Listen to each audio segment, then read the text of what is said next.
le chant du départ. Chantez, chantez la patrie. Chantez, un corbeau vole autour de son blason. Oh, les fils derniers-nés de la race appauvrie, dépravés de vertu, de vice et de raison. C'est l'heure de pleurer sur la gloire latine. Aux barbares, la mort nous veut, la mort s'obstine. J'entends le bruit des pas qui tremblent à l'horizon. Chantez, chantez la patrie. Chantez, voici venir l'heure des longs repos. Temples, palais, les murs encroulés, le vent crie dans la forêt qui houle où claquaient vos drapeaux.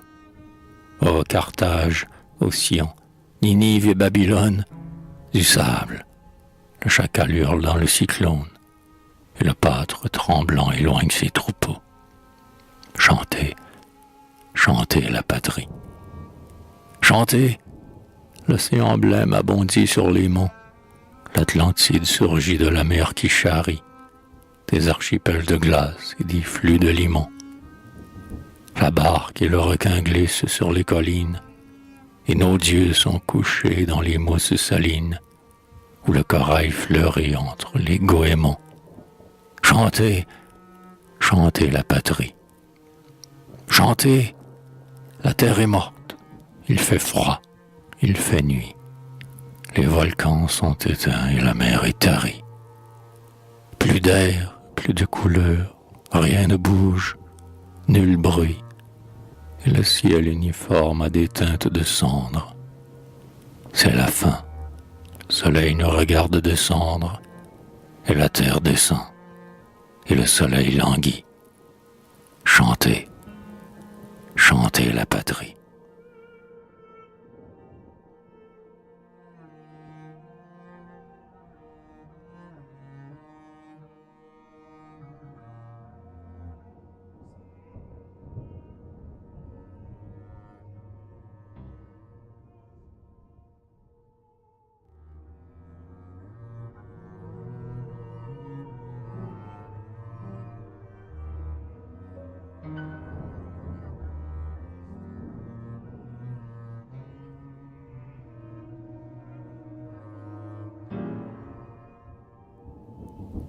Conseil du maître à Lucien Rosselet.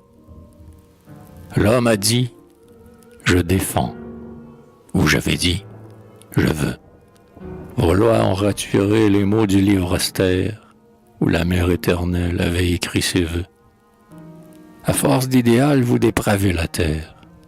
Vous créez des vertus que dément la raison, et la nature en deuil a fini par se taire. Assez, fils. Il est temps d'élargir l'horizon. Voici les jours virils où la révolte gronde et l'esclave vengé sort roi de sa prison. Crie et frappe à ton cœur jusqu'à ce qu'il réponde. Quand il aura parlé, marche vers ton devoir, sans souci de la foule et sans crainte du monde. Va-t'en, froid comme un dieu, sans entendre, sans voir. Les enfants et les sourds riront sur ton passage. Tout droit, laisse aboyer les chiens sans t'émouvoir. Ose avoir l'air d'un fou, si tu veux être un sage.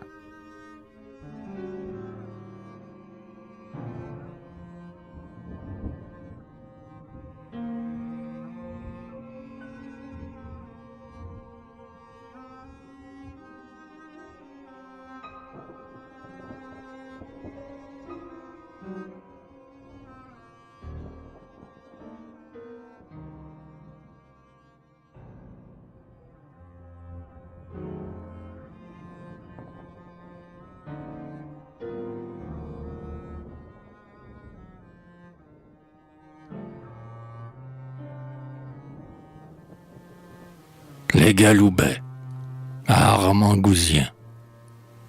Les pauvres Galoubets qui pleurent la patrie s'en vont si tristement le long du trottoir brun, loin des âges rêvés en lente théorie, chantant mes vieux regrets cheminés un par un.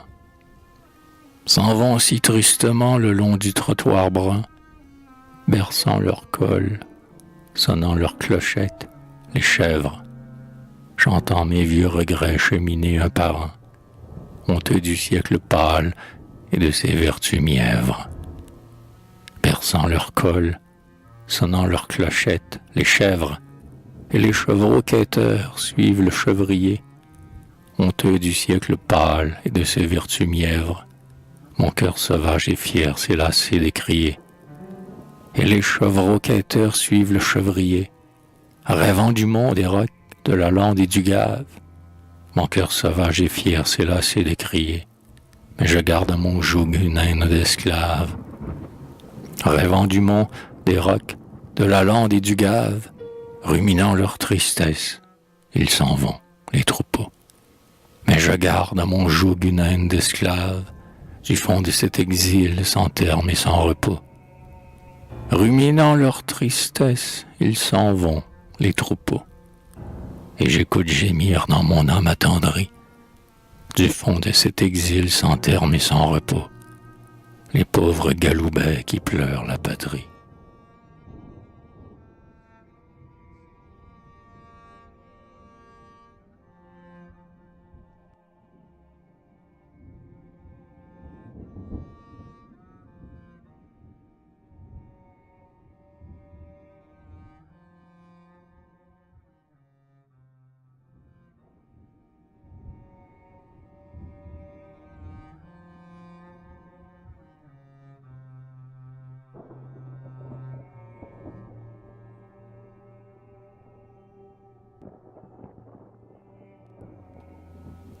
Le vase, à Joseph Villeneuve.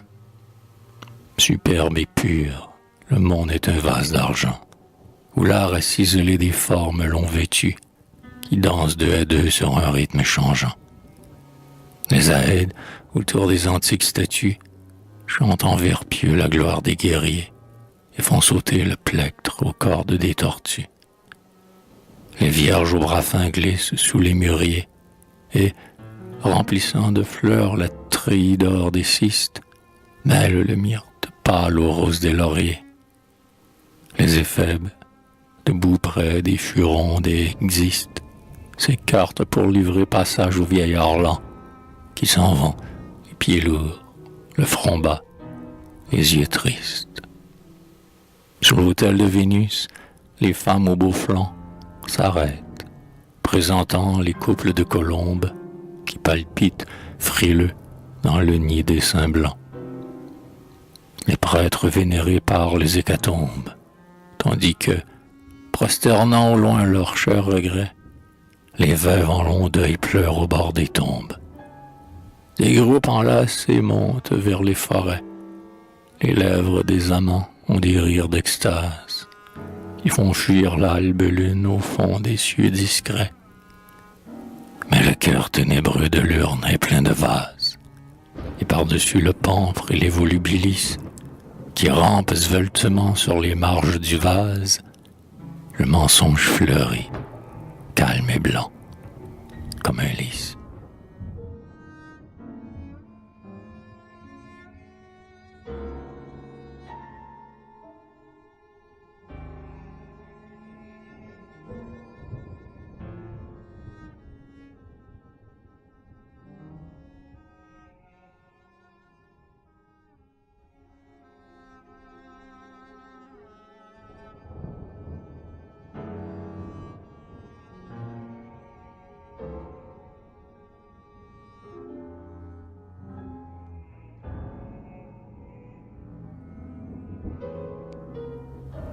Fuir, à Léon Cladel, assez du monde, assez de nous, assez de moi. Race de l'impuissance orgueilleuse et guindée, haine à ton œuvre, à tes justices, à ta loi, haine à la vanité stupide de l'idée. Assez du moule antique où l'on coule les dieux, assez de la raison qui change au vent qui change.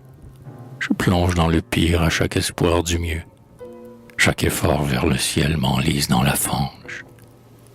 Déformer la nature, inventer des vertus, penser, chercher, vouloir, se tordre dans un rêve, battre comme des flots les rocs déjà battus, et n'a pas déplacé un sable de la grève.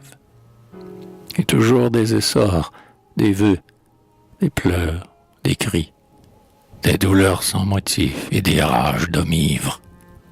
Toujours de faux espoirs qu'on clôt au pilori. Je suis las de songer, moi qui suis né pour vivre. Je suis las. Je voudrais renaître aux temps anciens. Où sont les bois touffus qu'on peuple autour des sources, les antres de granit sous la garde des chiens, les enfants bruns couchés dans le poil brun des ours, les femmes qui, prenant la main des inconnus, graves, sans impudeur ni pudeur et farouches, livrent abondamment leurs flancs et leurs seins nus, avec de grands baisers qui font saigner les bouches. Sur quel bord les pays de l'antique bonheur, où l'homme en souriant suit l'instinct qui le mène, où les mots criminels de justice et d'honneur n'ont pas souillé la langue et meurtri l'âme humaine. Retrouver les beaux Éden, les Éden morts, courir les monts avec les fils des races mortes, et, nus sous le plein ciel, n'avoir froid qu'à son corps, et brute, n'avoir peur que des brutes plus fortes. Encore, toujours, les loueurs sous les forêts, les tigres croupis dans les roseaux des jungles, et les lions couchés au seuil des entrefrais, lèchent leurs larges pattes en regardant leurs ongles. Ceux que nous méprisons dorment au grand soleil, quand leur chair n'a plus faim, leur âme est assouvie. Pas de chimère, ils ont l'amour et le sommeil.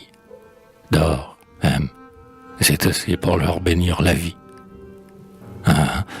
Malheur sur nos lois, malheur sur la raison. Qui donc saura, parmi les damnés que nous sommes, arracher ses barreaux et brûler sa prison? Il faudrait être brut ou Dieu. Malheur aux hommes.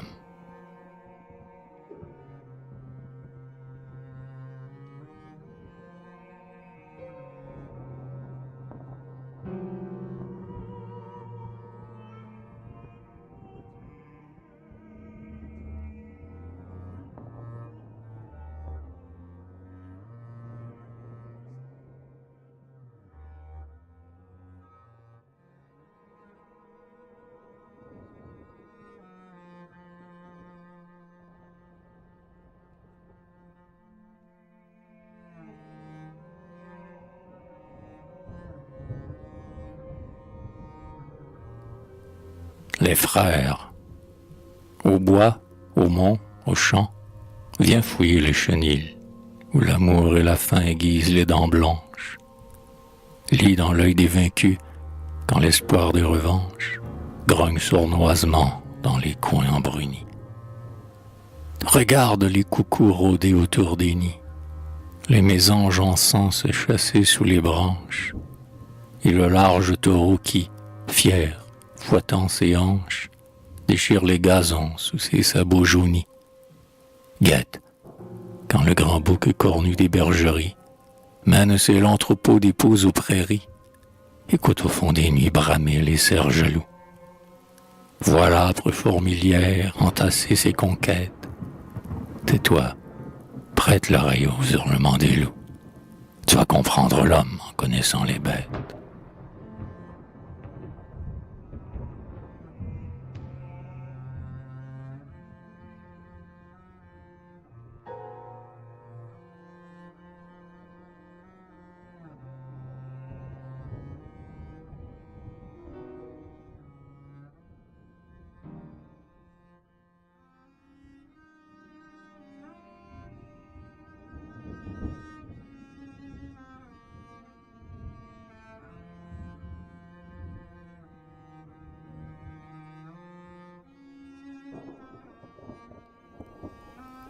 Le cheval de fiacre, à Alfred Grévin.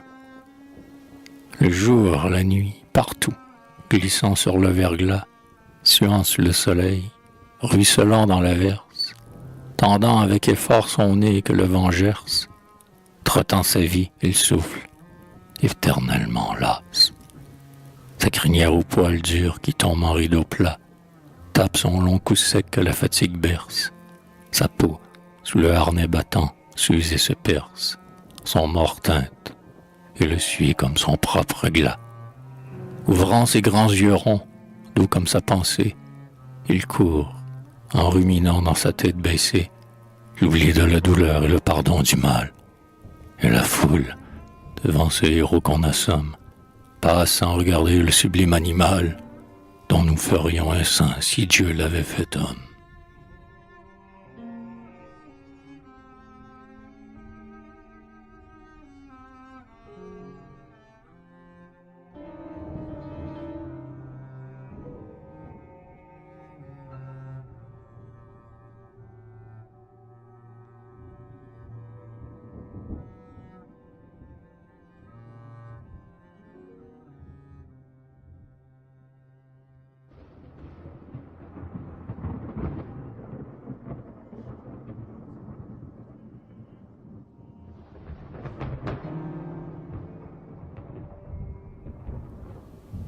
Sur un berceau, arrogé de franc-menil.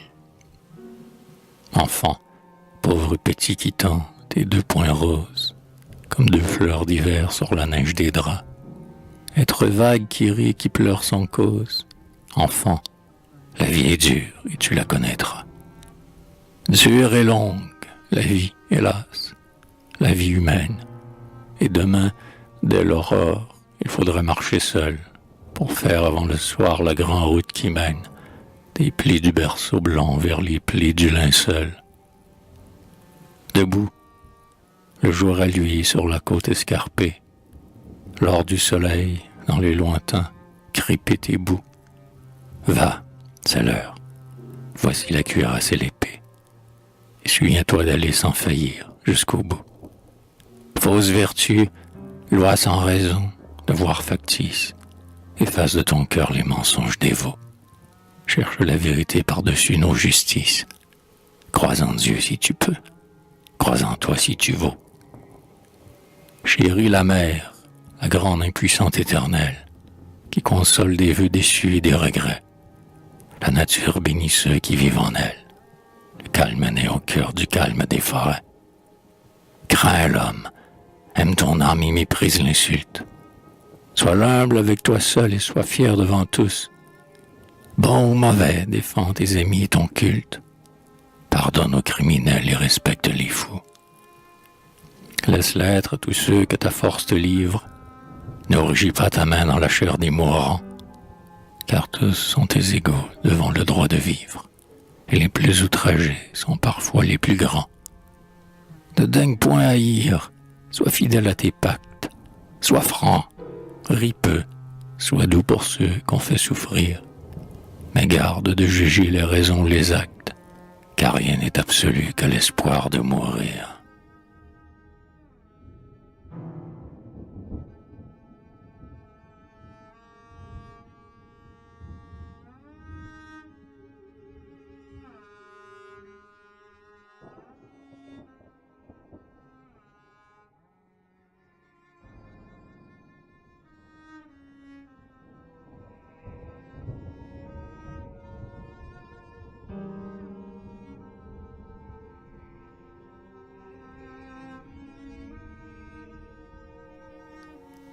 Lorsque j'étais enfant, j'allais dans les guérets. Je prenais une pierre, un fruit, et je l'ouvrais, brusquement, puis, d'un coup, je me penchais, rapide, écarquillant mes yeux dans un désir avide, pour voir ce que personne, avant moi, n'avait vu. Car je ne savais pas que le soleil a bu, dans les coupes de l'air, l'âme et le sucre des arbres, que les vents ont roulé la poussière des marbres, et que la mer les a pétris, qu'ils ont couru et glissé sur la mousse au saut chantant du rue, qu'ils ont été des flots, de grands bœufs et des roses, et que l'être, dans l'orbe incalculé des choses, va, passe, vient, revient ému infiniment, et j'ignorais que tout nous échappe et nous ment, que nos efforts sont fous, que nos forces sont faibles, comme le mauvais vin rougi du sang des yèbles, que nos calculs, nos vœux sans fin, nos volontés, sont des îlots sous rêvant des royautés, que ce que nous créons est vieux dès sa naissance, et que tout notre orgueil est peuplé d'impuissance.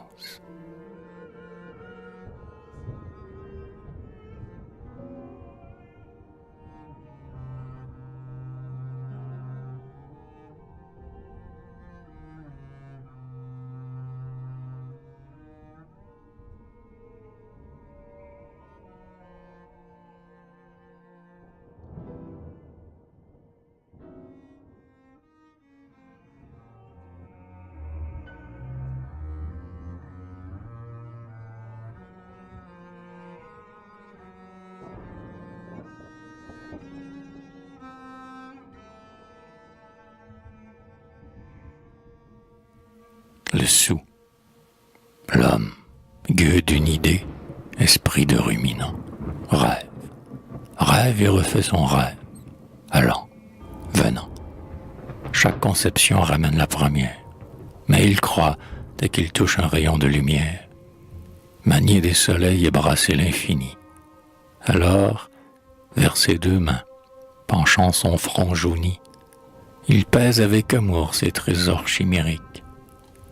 Ainsi l'enfant qui vient sur les marches de briques, l'enfant pauvre qui vient sur les marches s'asseoir et qui compte son sou de l'aube jusqu'au soir.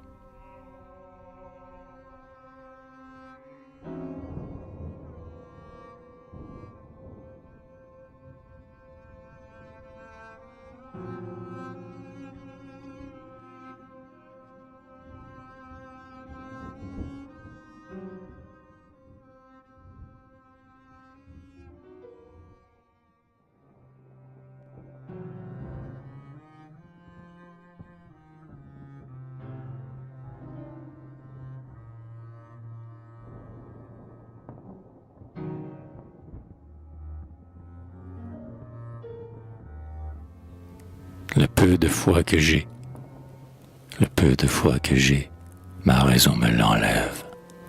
Tout ce que j'ai de beau, ma raison me le prend. Oh, sois fou si tu peux, pauvre être, à tourner errant. Tous nos paradis morts, l'extase nous les rend. Rêve et monte, plus haut toujours, plus haut sans trêve, et tu reconnaîtras que ton rêve était grand, si tu te sens petit au sortir de ton rêve.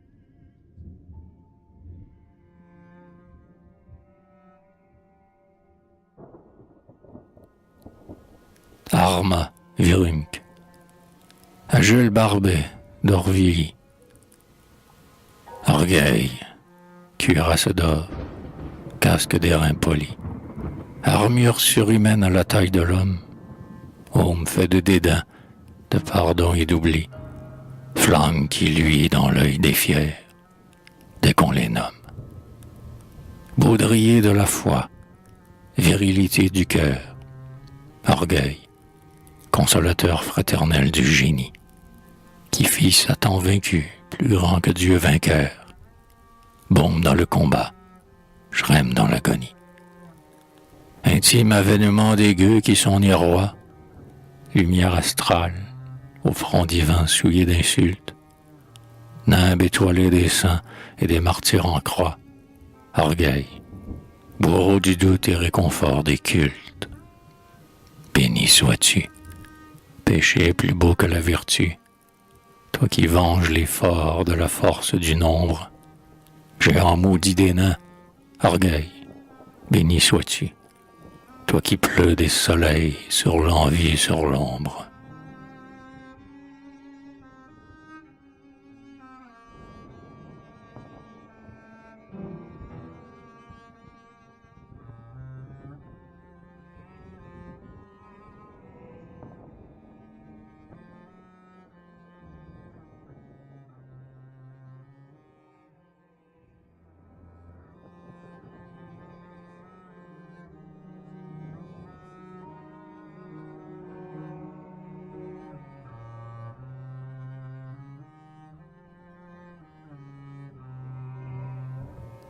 l'insulte.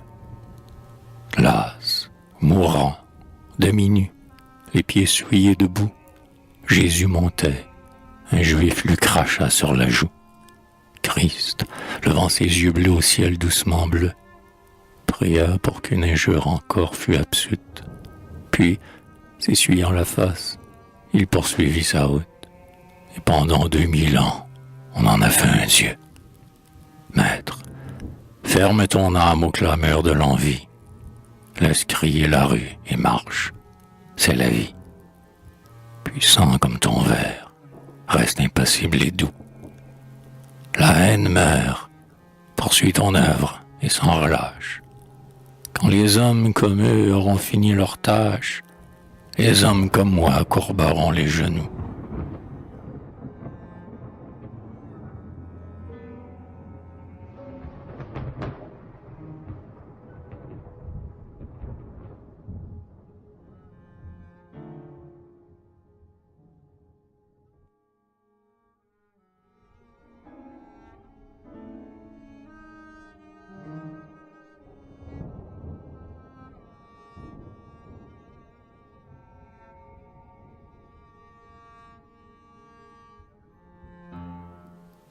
Un poète, égoïste rêveur qui rythmait des sanglots, il s'écoutait pleurer pour chanter sa torture.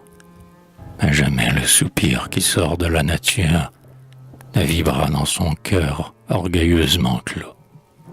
Amante, il scandait vos douleurs et vos lots. Sa poésie avait son remords pour pâture. Il chantait, redressant sa superbe stature, et ses strophes avaient l'ample douceur des flots. Comme un lac d'harmonie où les peuples vont boire, son vers se déroulait dans l'orgueil de sa gloire, et sa vie impassible et lente s'achevait.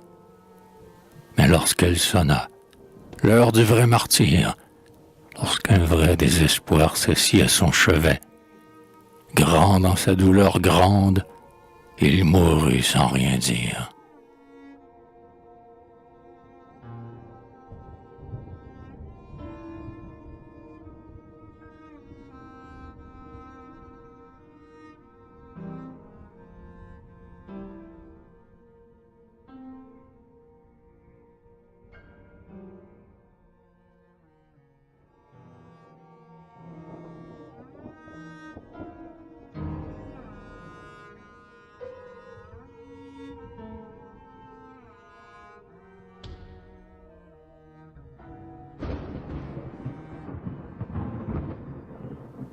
Alfred de Vigny, maître au bras fort, géant de bronze et de granit, cœur taillé dans les reins, front moulé pour les hommes, demi-dieu survenu dans le siècle des gnomes, près du cercueil ouvert d'un monde qui finit.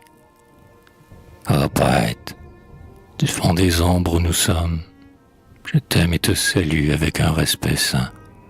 Toi qui portes à la mort dans l'orgueil de ton sein, sans pousser un seul cri d'angoisse vers les hommes. Tu mis ta large main sur ta poitrine en feu, emprisonnant ton cœur dans sa torture intime, et trop fier pour vouloir un renom de victime, tu gardas ton secret pour toi seul et pour Dieu. C'est jusqu'au dernier jour que ta douleur s'est tue. Les ans s'accumulaient sur les ans ennemis, tant qu'à la fin, brisé d'effort, tu t'endormis, grave, immobilisant ton calme de statue. Tel, crispé de superbe et de rage, hagard, dans le carcan des rois ou sous le fouet de l'ange, les farouches damnés que sculptait Michel-Ange arrêtent la pitié sur le bord des regards. Leur chair se fend, le fer se tord pour les étreindre. Mais eux, debout, hautain, et sans voir les bourreaux, songent.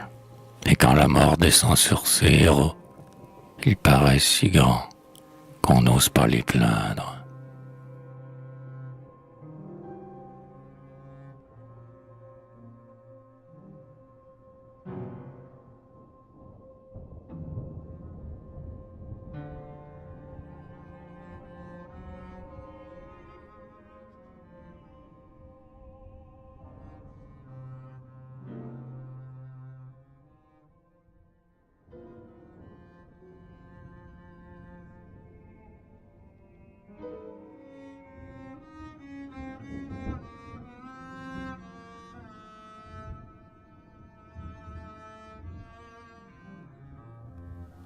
famille. En ces temps, Gédéon, vainqueur de Jésraël, était juge. Il avait des vignes dans les plaines. Ses coffres étaient lourds, ses granges étaient pleines, et tous les siens étaient bénis dans Israël. Ses 70 fils, vaillants et chers au ciel, unis pour être forts et forts, vivaient sans haine. Même vœu dans les cœurs, même sang dans les veines, et leur gaieté chantait dans le lait paternel. Mais voici que le maître est mort. Qui sera maître? À qui l'or, les troupeaux que 100 bergers font paître, et le peuple à genoux, et l'orgueil de juger? L'amour, tout meurt. La pierre et l'âge sont prêtes. Le frère rit de voir les mouches voltiger sur le tas rouge et noir des 69 têtes.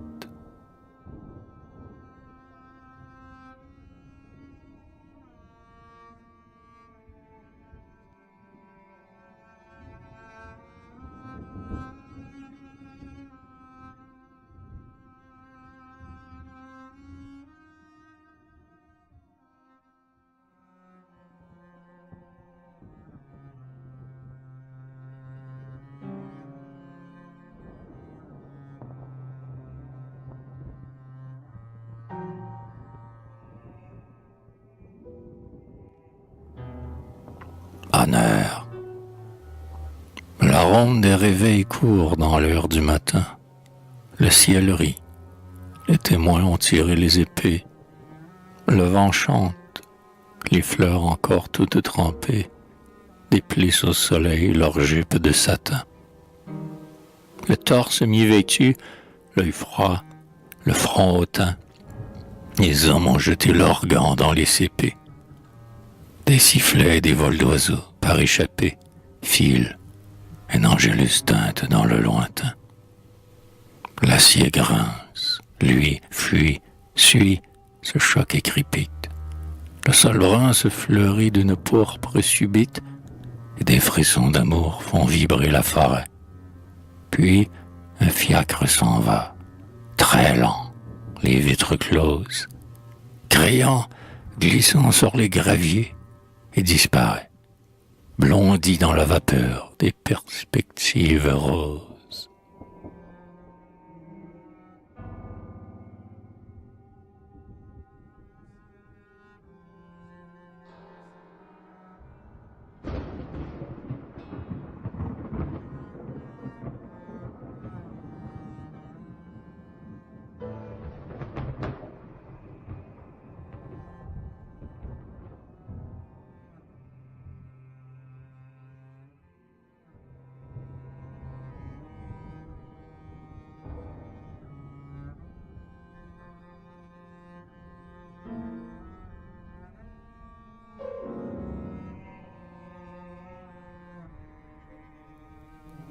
Société.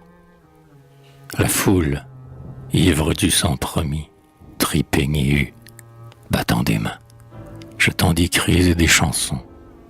L'air flambe, l'échafaud, droit sur ses étançons, se hausse comme un phare et lui sur la cohue. Voici qu'un flot d'enfants et de femmes se rue, fusils, faux, sabres nus, piques, estramaçons. L'acier brille, les gueux trônent sur les arçons, et le chariot tourne à l'angle de la rue. Il vient, pesant, Chénier monte sur l'échafaud. À mort, à mort. Superbe, il attend, le front haut.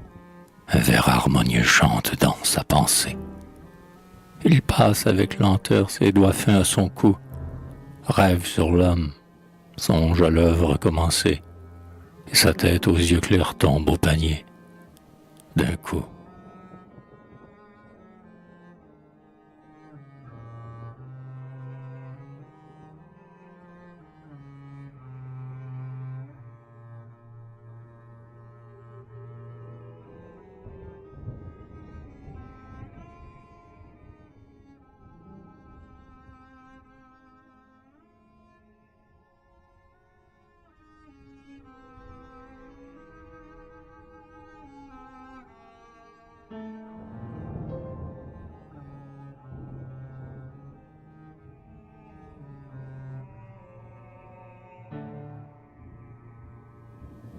justice. Il pleut.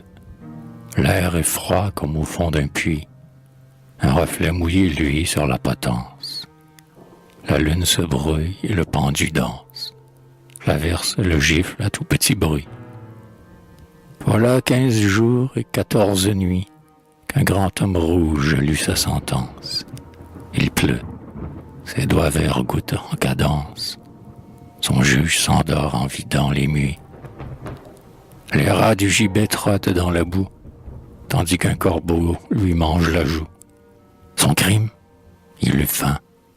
Le pain veut du sang. Il était superbe, ardent, gai, robuste. Le corbeau repu tourne en croissant. Tue au nom du bien, tue au nom du juste.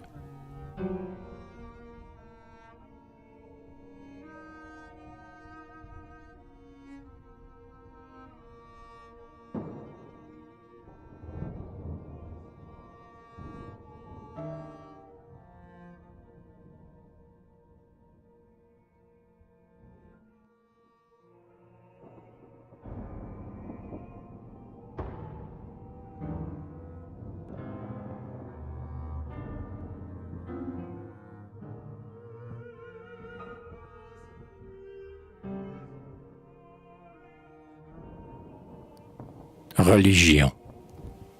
Hommes, femmes, vieillards, enfants à la mamelle, les frêles innocents qui pouvaient croire en Dieu, les vierges qui rêvaient dans un calme sans vœux et dont l'âme riait dans des yeux purs comme elle.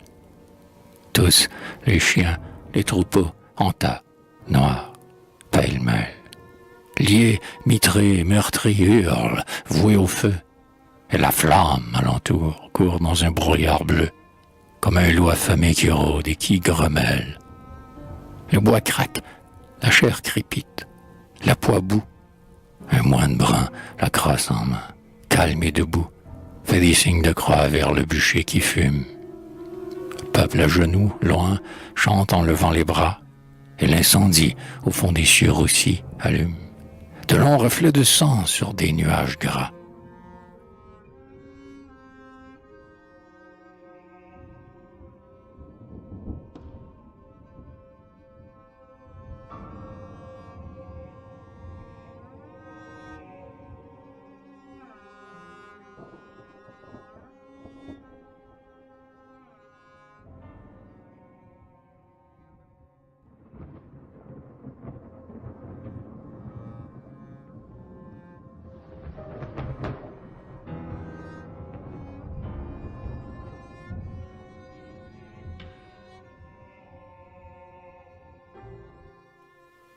Patrie.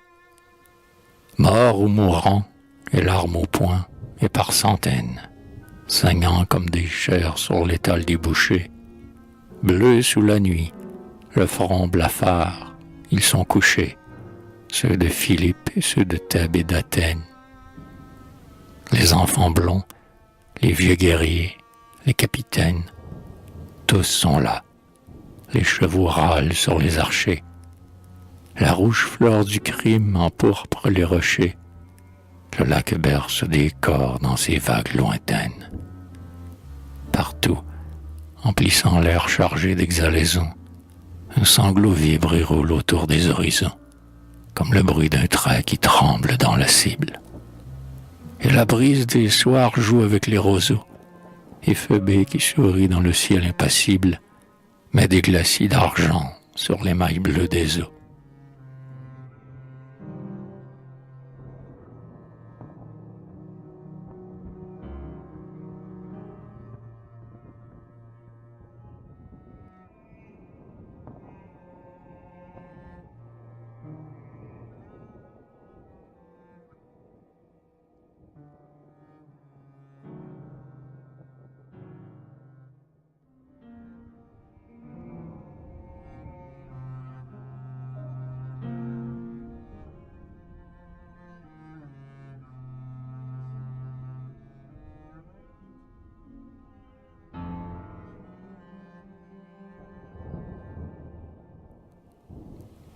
La tête du page, à mademoiselle Alice à Roucourt. Oh, mon brave écuyer, c'est-il loin de Paris? Las, madame, bien loin, n'y verront pas l'aurore.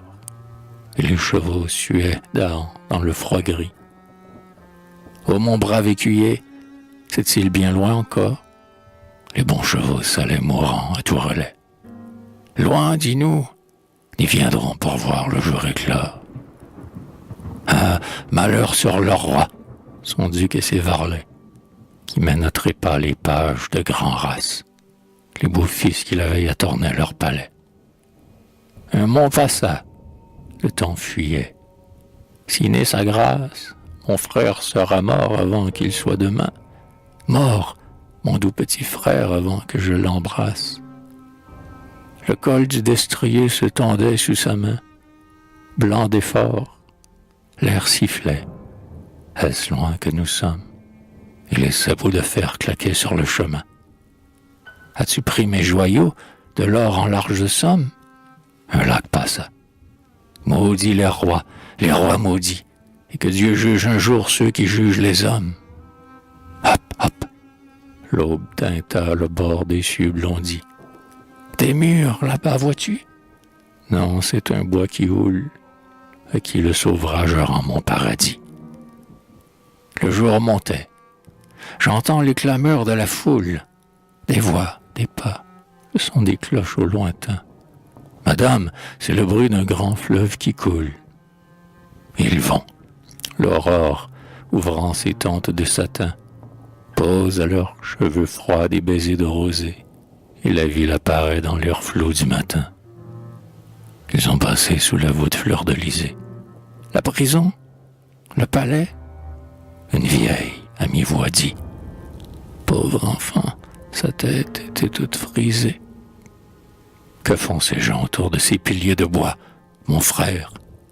L'homme rouge a retroussé ses manches. Grâce, arrêtez. Le crâne a rebondi 2 fois. Déjà la dame était à genoux sur les planches. Elle prit dans ses doigts le front pourpre et glissant.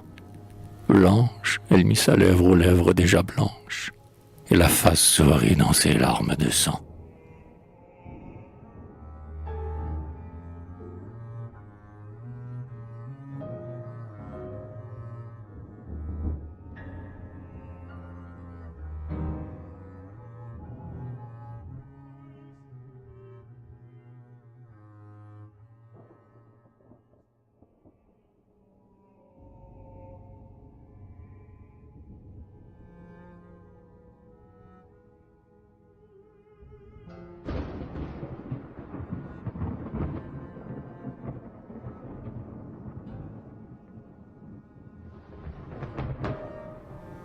Le Charron, à Constant Coquelin.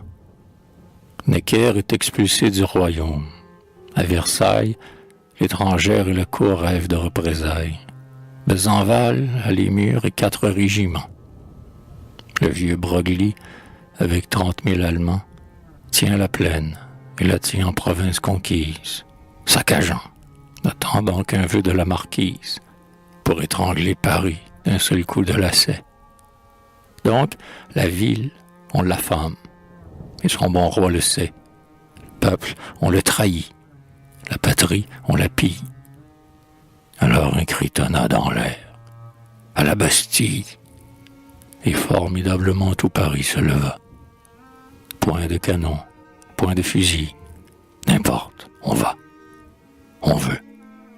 Poussant son flux et remuant sa houle, ce flot des volontés, cette mer d'âme roule.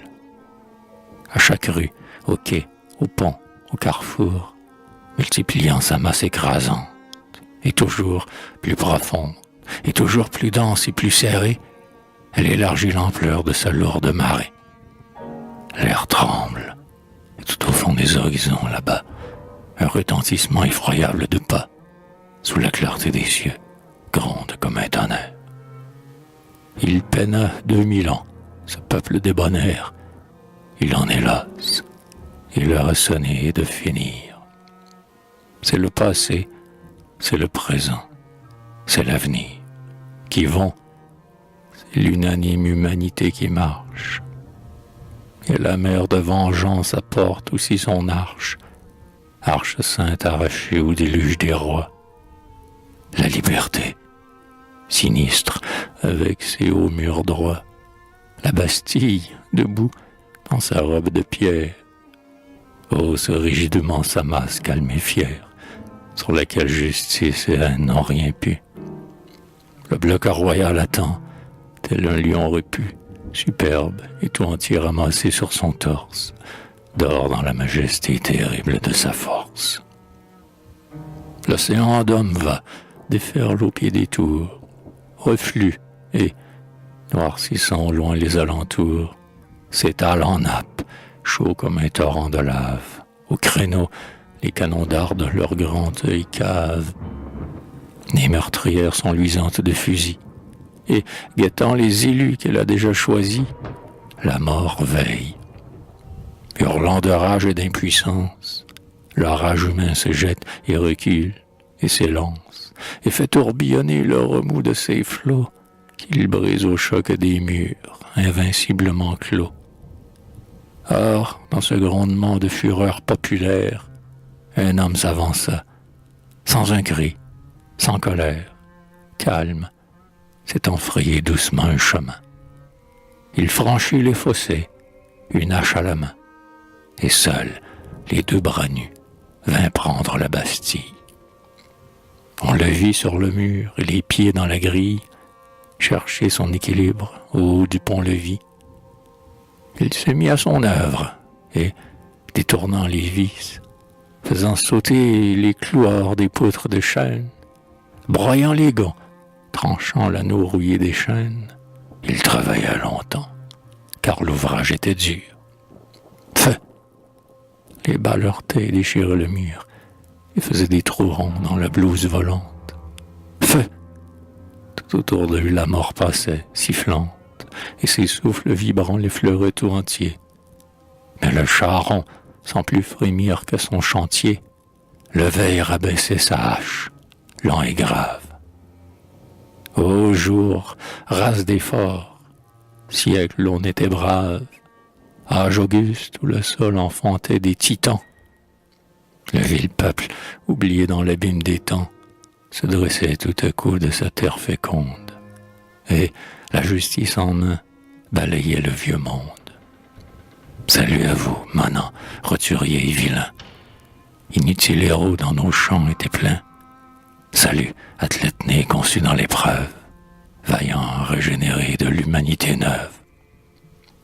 Nous partons, nous, les fils d'un monde agonisant, dont les siècles vécus ont épuisé le sang. Peuple, peuple, sur les débris des nobles races, germez, multipliez, croissez, rameaux vivaces. Épanouissez-vous sous le ciel libre et pur. Serre de l'air passé et roi du temps futur, voilà que ce charron a commencé la tâche et taille l'avenir humain à coups de hache. Le pont-levis grinça sur ses gonds.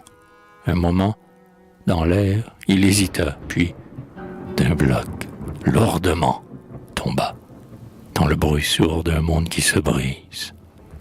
En avant, roi, la Bastille est prise. Le charron rabaissa sa manche. Il dit « Voilà ». Puis, simple, ayant défait 20 siècles, s'en alla.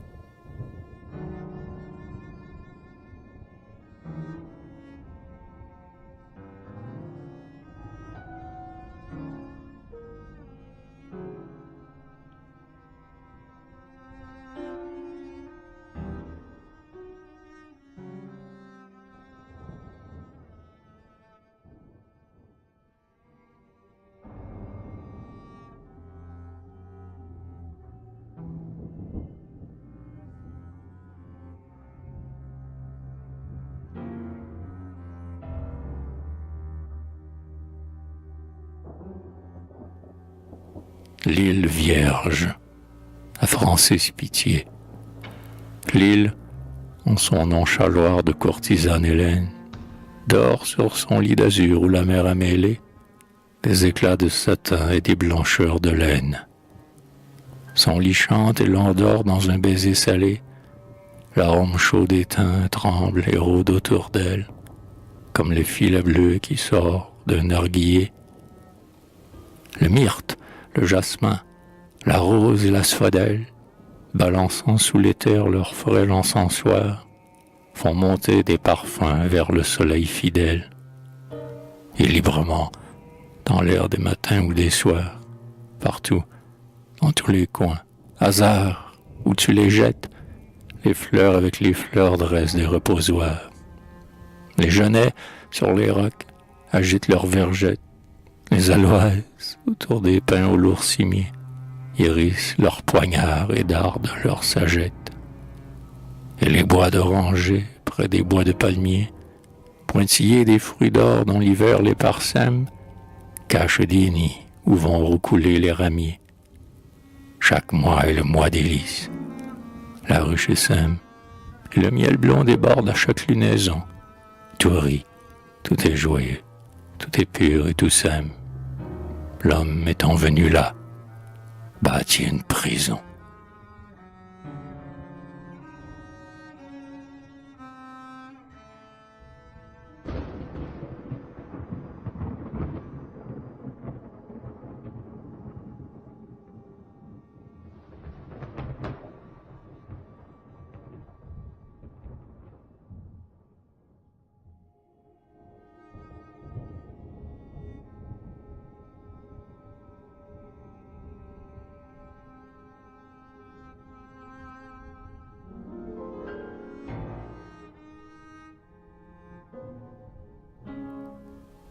Le Beaupré, à Joseph Cariès.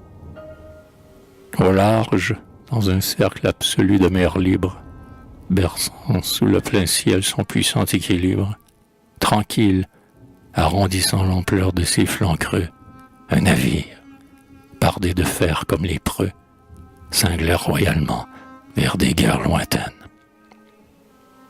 Ses mâts bruns, ses haubans, ses drisses, ses antennes, taillaient d'aides très fins les ors chauds du couchant. En le léchant, les eaux d'argent brisaient leur chant sur le tranchant penchant de sa proue, et les brises sifflaient et zézaillaient autour des cordes grises. Le vent baisait les pieds et le col emporpré d'un pendu qui tordait son art sous le beaupré. L'homme se balançait, maigre, dans sa vareuse, avec un rictus bleu sur sa lèvre glaireuse. Le front crispé, l'œil fou, la langue entre les dents, et le roulis faisait danser ses bras pendants.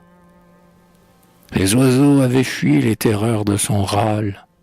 Les requins, alentour, glissant leur ventre pâle, guettaient, et les flots verts montaient pour l'engloutir. Quel crime avait-il donc commis, selon Martyr, qui, la face gonflée et les prunelles vides, ouvrait de désespoir ses paupières avides, vers des pays perdus et chers, vers des là-bas. Punir, un droit que Dieu lui-même n'aurait pas.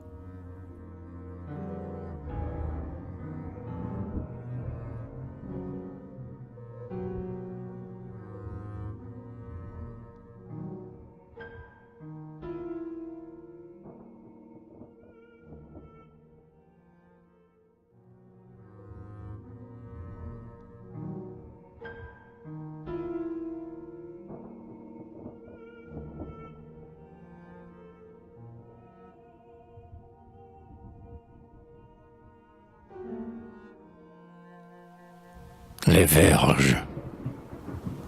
L'enfant qui ne sait rien sait le vrai mieux que nous. Et dans l'étonnement craintif de ses yeux doux, on voit trop qu'il comprend déjà, comme les bêtes, combien nos cœurs sont durs et nos lois déshonnêtes. Il pense, il cherche, il erre. Allons, verge en main, et tape sur ton fils. Il comprendra demain. Va, ta force est un droit, et ta rage est auguste. L'enfant vaut mieux que toi, n'importe, au nom du juste. N'es-tu pas le devoir, la règle, la vertu, et ton bras n'est-il pas le plus fort? Que crains-tu, s'il défendait sa chair, ce torturé qui t'aime? Les passants indignés crieraient à l'anathème. Sus, frappe et frappe, afin qu'ils apprennent par toi la honte d'être un homme et l'horreur de la loi.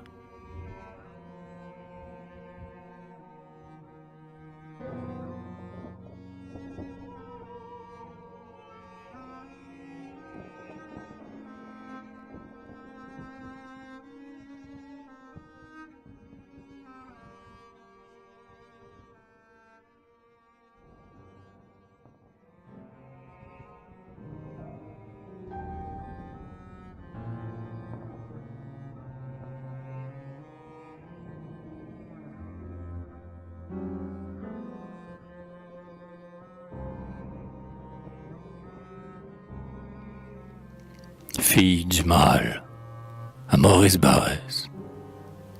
Dieu ne me connaît pas, je suis l'œuvre de l'homme, mais l'homme en me créant a dit, fille du ciel, et c'est fille du ciel que le peuple me nomme.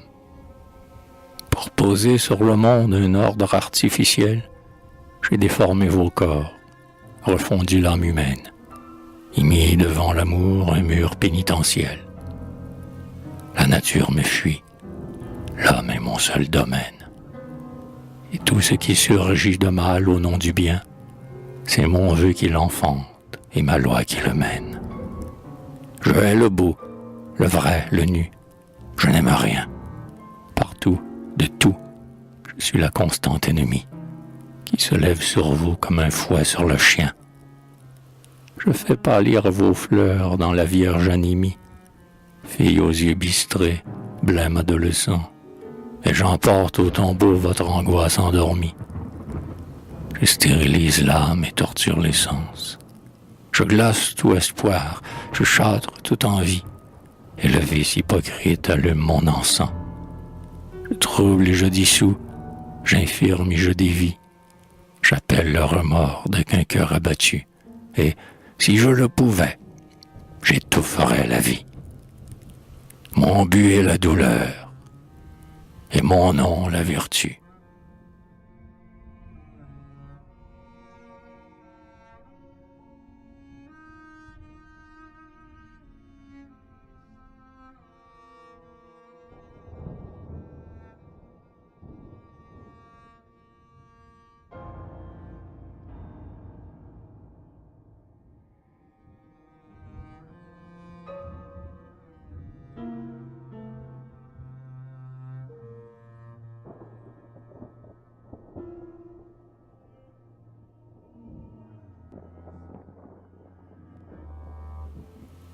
Vierge morte, à Georges Charpentier. Œillet blanc, lilas blanc et violette blanche, et le char sépulcral s'en va vers le caveau, sinistre et chaste, au pas rythmique des chevaux, qui bercent les grands draps déployés sur leurs hanches. Ô Vierge, d'autres mets fleuriront les pervenches, les baisers écloront dans les avrils nouveaux, et la brise des juins grisera les cerveaux, mais vos corps sans désir dormiront sous les planches.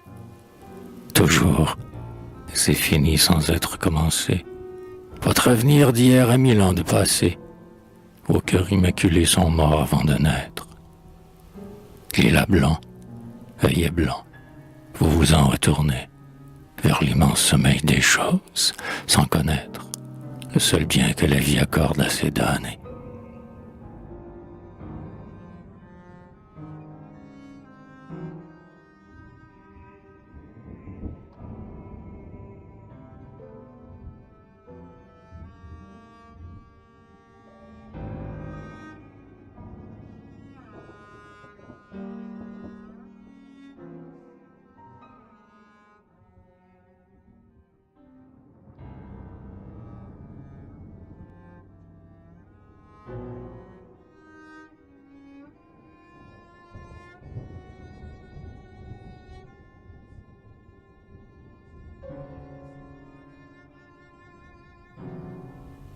Le cloître, à Mademoiselle Annie M. Un crucifix de fer tend ses bras sur le seuil. De larges remparts gris saignent le cloître austère, où viennent se briser tous les bruits de la terre, comme des flots mourants aux angles d'un écueil. Le saint lieu, clos à tout, gît comme un grand cercueil, plein de silence, plein d'oubli, plein de mystère. Des vierges dorment là leur sommeil volontaire, et sous le voile blanc portent leur propre deuil. Tous les ressorts humains se sont rompus en elles. Dans l'éblouissement des choses éternelles, elles marchent sans voir, hors du temps, hors du lieu. Elles vont, spectres froids, corps dont l'âme est ravie, être inexistant qui s'abîme en Dieu, vivante dans la mort et morte dans la vie.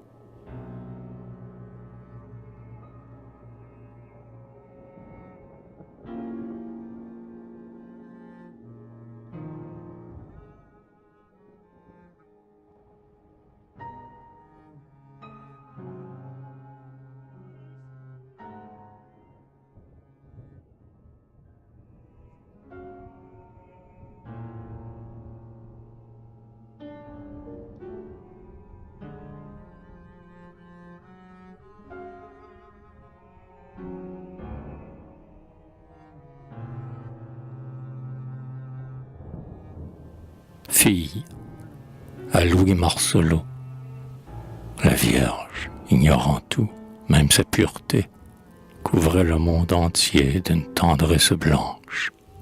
Ses jours, comme des nids sous l'ombre d'une branche, chantaient dans leur tranquille et naïve bonté. Qui l'a prise? Qui l'a flétrie un soir d'été? Car la moisson d'amour frissonne sous sa hanche, et son front virginal, désolément, se penche vers ses flancs violés par la maternité. Le rire des passants lascifs la crucifie. Voilà qu'elle a compris et lu toute la vie, dans le regard du monde hypocrite et moqueur. Personne ici qui lui pardonne ou qui la venge. Alors, froide et buvant ses dégoûts à plein cœur, majestueusement, elle entra dans la fange.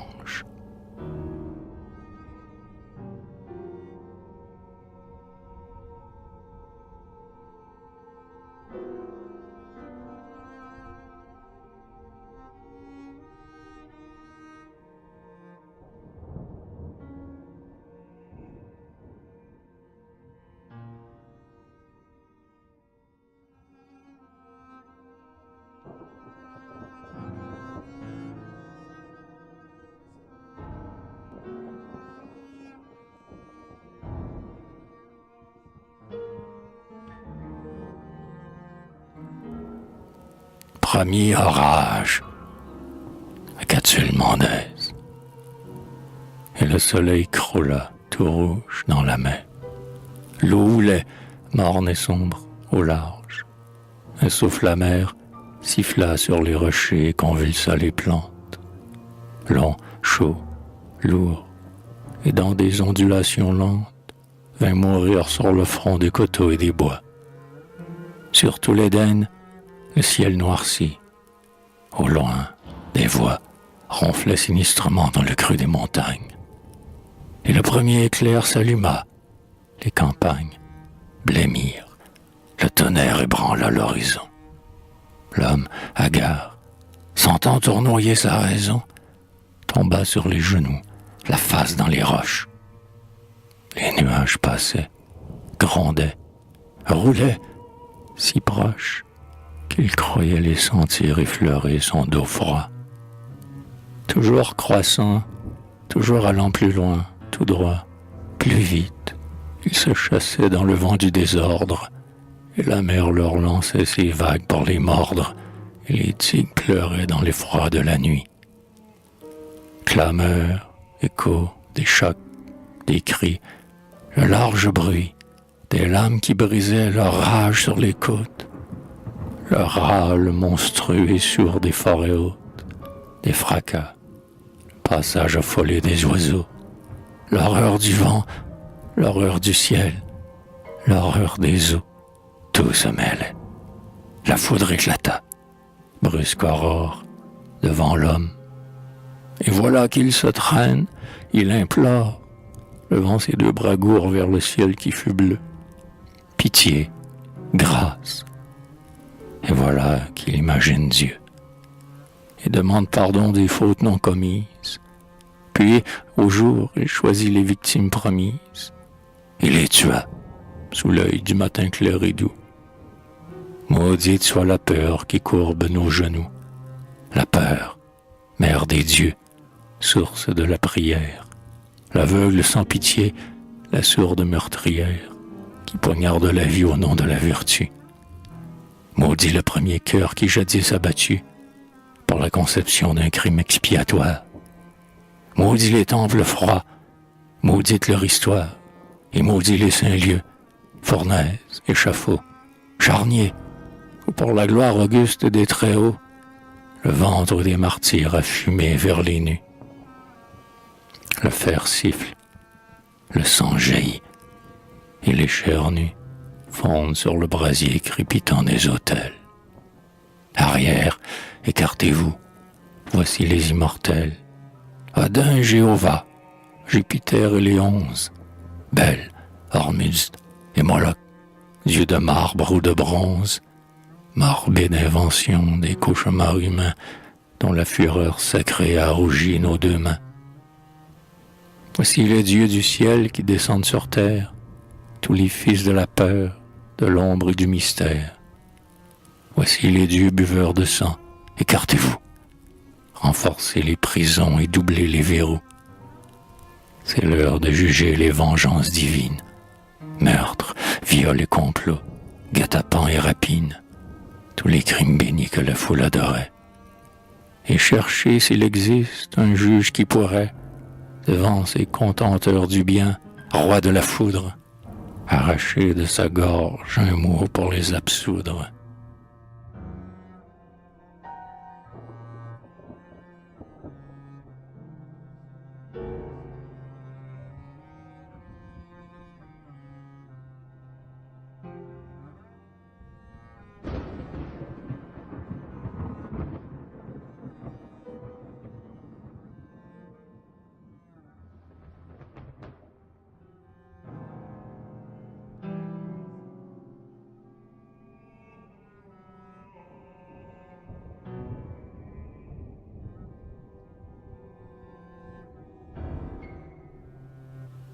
Résignation.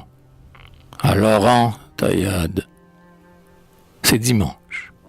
Le vent court des landes aux roches. La douce mer d'Arvor joue avec les écueils. Les horizons gris tremblent du son des cloches. Mais le village est noir, comme un drap de cercueil. Tout est brûlé. Les toits, les celliers, les étables, les salles, les hauts lits enchâssés dans les murs, les vieux dressoirs, les bancs rangés autour des tables, les granges qu'embaumaient les foins et les fruits mûrs. Il a crevé les fûts et bouilli dans les outres, le beau cidre écumant de rires et de chansons. Les grands bœufs calcinés sont couchés sous les poutres, et les vents ont vanné la cendre des moissons. Les flammes ont taillé des gibets et des scies dans les arbres joyeux qui bombaient leurs arceaux. Et les petits enfants, avec des mains noircies, sur les brasiers éteints se creusent des berceaux. Tels les champs de bataille au soir des grands massacres, on croirait que tout veut mourir, mourir enfin, et l'on sent palpiter surtout, dans les airs âcres, la désolation, la misère et la faim. Seule l'église, lui, claire entre les murs sombres, par-dessus le hameau funèbre, au plein milieu, comme un ange d'espoir qui surgit des décombres. Rose et blanche, elle monte irie vers le ciel bleu.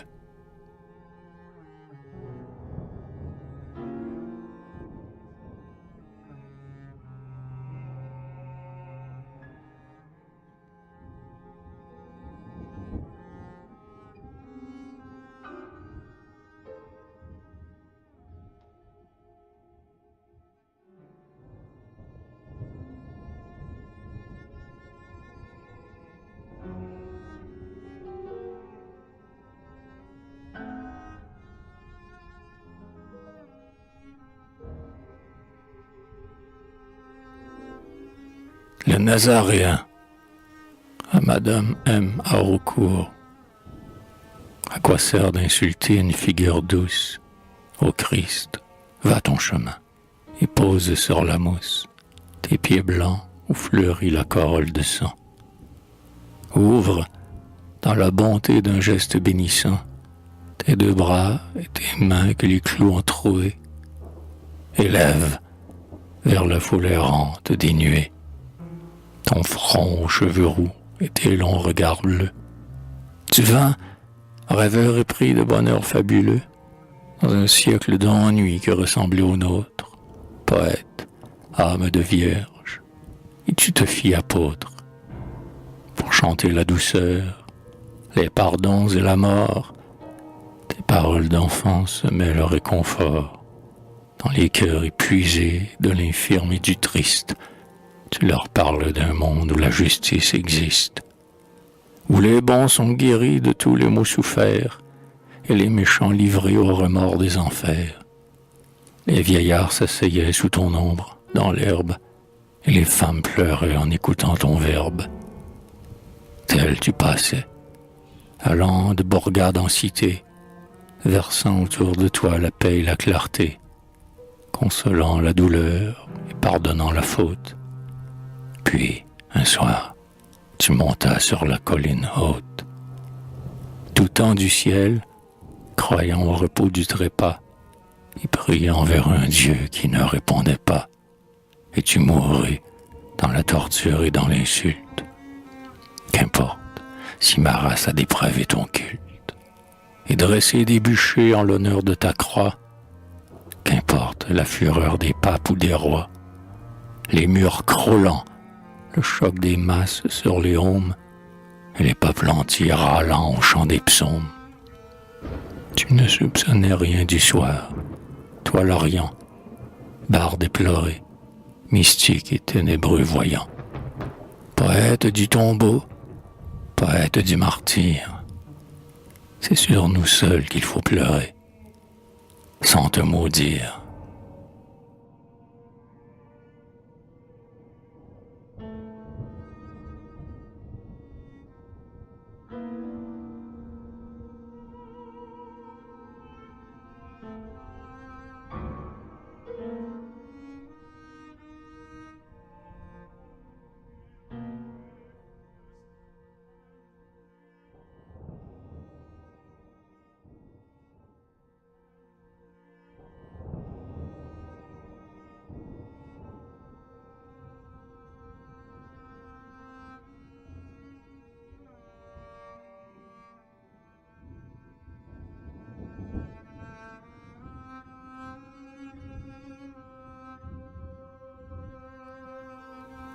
Magnificat, à Théodore de Banville.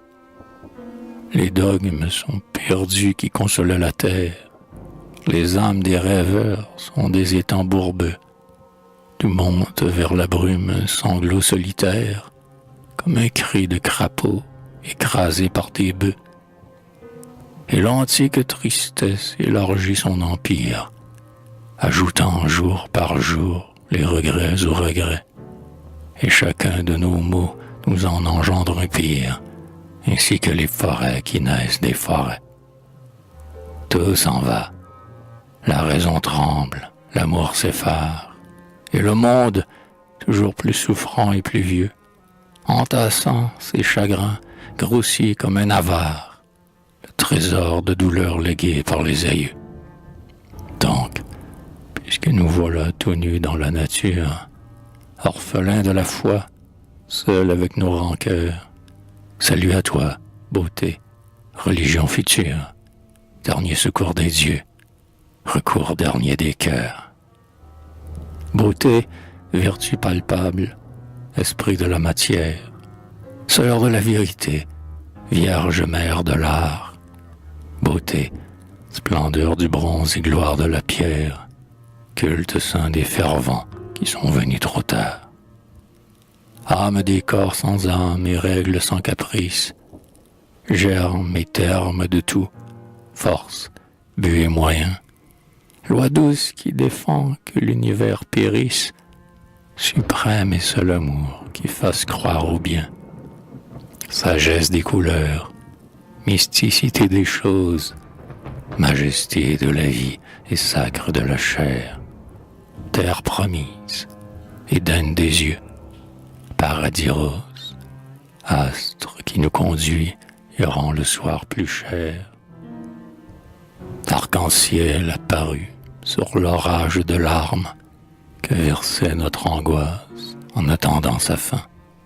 Aurore de la joie et couchant des alarmes, manne d'idéal pur dont notre rêve a fin. C'est toi le vrai sauveur et toi le vrai Messie, rédemption des sens, crèche des voluptés, verbe que promettait l'antique prophétie, seul don de Jéhovah à ses déshérités. Salut, nous dresserons dans des chasses d'ivoire, de blancs socles d'argent sous tes pieds immortels, et l'homme, ayant des dieux auxquels il puisse croire, rajeunira son cœur en baisant tes autels. Nous, tes prêtres émus, apôtres et prophètes, chanterons l'hosanna sur des rythmes joyeux. Les vierges tresseront des myrtes pour tes fêtes, et la paix fleurissante embaumera les cieux. Mais si je meurs trop tôt pour saluer ton temple et voir grandir nos fils dans l'amour de ta loi, j'aurai du moins l'orgueil et l'honneur de l'exemple, moi qui brûle ma vie à n'adorer que toi.